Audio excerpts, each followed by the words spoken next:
Assalamualaikum warahmatullahi wabarakatuh. Perkenalkan, nama saya Arumi Salsabila sebagai host, dan di samping saya ada Irma Yunitasari sebagai narasumber utama yang akan menjelaskan materi perencanaan media. Nah, kepada narasumber utama saya persilakan.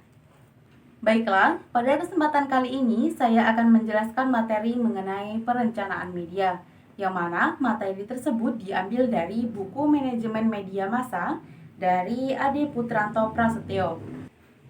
Perencanaan media merupakan hal yang tidak dapat terlepas dari perencanaan komunikasi secara keseluruhan.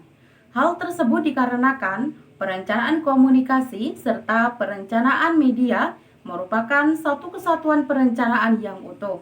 Terdapat 5 poin penting yang berhubungan dengan perencanaan media, yaitu pencarian informasi lanjutan, penggunaan media dalam komunikasi, perspektif penggunaan media massa, faktor-faktor kualitatif dan kuantitatif, serta karakteristik media cetak, radio, maupun televisi yang diperhatikan dalam perencanaan. Yang pertama yakni pencarian informasi lanjutan halayak. Proses adopsi dari suatu inovasi tidak dapat berlangsung sekaligus, namun secara bertahap. Hal tersebut berpegang pada prinsip bahwa halayak merupakan makhluk rasional yang selalu menimbang untung rugi dalam memilih maupun menerima suatu hal yang baru. Proses dari pencarian informasi dalam rangka proses adopsi perlu mendapatkan perhatian dalam mencari informasi. Yang dimaksud dengan pencarian informasi adalah suatu tindakan dari seseorang kepada pihak-pihak berwenang untuk menanyakan kejelasan serta mencari saran-saran yang muncul, khususnya tentang kebenaran suatu fakta. Selain itu, ada juga faktor lain seperti penggunaan media modern serta motivasi penggunaan media massa oleh khalayak. Iklan yang ditampilkan melalui media massa tidak dapat memberikan keterangan secara rinci, seperti mengenai kelebihan produk yang ditawarkan, manfaat produk, cara kerja produk, kandungan bahan, layanan, garansi, serta tempat yang dapat ditempati atau ditemui apabila terjadi masalah dengan pemakaian produk tersebut. Yang kedua yakni penggunaan media dalam komunikasi. Beberapa faktor yang dapat mendukung keberhasilan dari komunikasi bermedia atau multimedia diantaranya adalah dengan meningkatkan pengertian atau pemahaman, meningkatkan daya tarik, mengajarkan keahlian yang lebih efektif, serta merangsang khalayak untuk bertindak.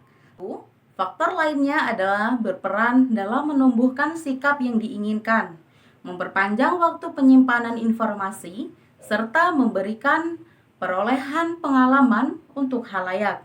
Dalam penggunaan multimedia, maka perlu dipegang beberapa prinsip, diantaranya menghadirkan kesan dan informasi.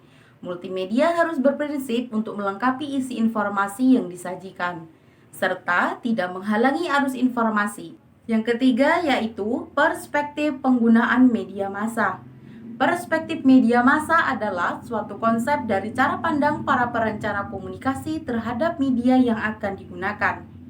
Dalam perspektif, terdapat pernyataan bahwa media massa dalam persuasi bekerja dengan menggunakan dua cara yang berbeda dalam mempengaruhi khalayak, yakni 3 hal yang ada dalam media massa memiliki kekuatan untuk memberikan isyarat terhadap pengalaman untuk khalayak, yaitu berupa naskah verbal, naskah suara, serta naskah visual. Dalam proses komunikasi yang menjadi pesan adalah media itu sendiri.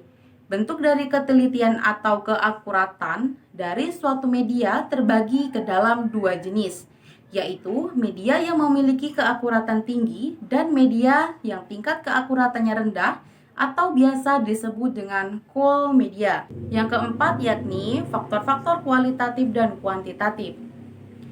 Perencanaan sebuah media massa harus memperhatikan faktor kuantitatif maupun kualitatif dari media itu sendiri. Yang termasuk ke dalam faktor-faktor kuantitatif dari media diantaranya besarnya audiens yang dijangkau, tingkat kesetaraan harga yang digunakan untuk setiap media yang akan digunakan, perbedaan proses pengukuran dari setiap kemampuan media, serta perincian khalayak. Sedangkan Yang termasuk ke dalam faktor-faktor kualitatif ada 5, yakni faktor yang pertama itu nilai peluang yang dimiliki oleh setiap perusahaan media massa untuk dapat diterima oleh khalayak. Faktor kualitatif yang kedua adalah ukuran keterdedahan yang wajar didapatkan oleh khalayak. Faktor ketiga yaitu berupa atribut-atribut fisik yang dimanfaatkan serta digunakan untuk kegiatan visualisasi.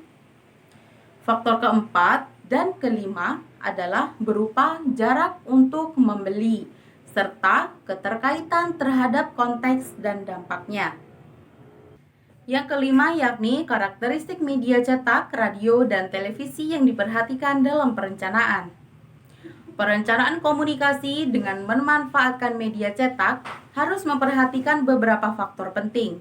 Di antaranya, mengenai jangkauan atau cakupan dari media tersebut, juga informasi yang memadai dari media yang akan digunakan.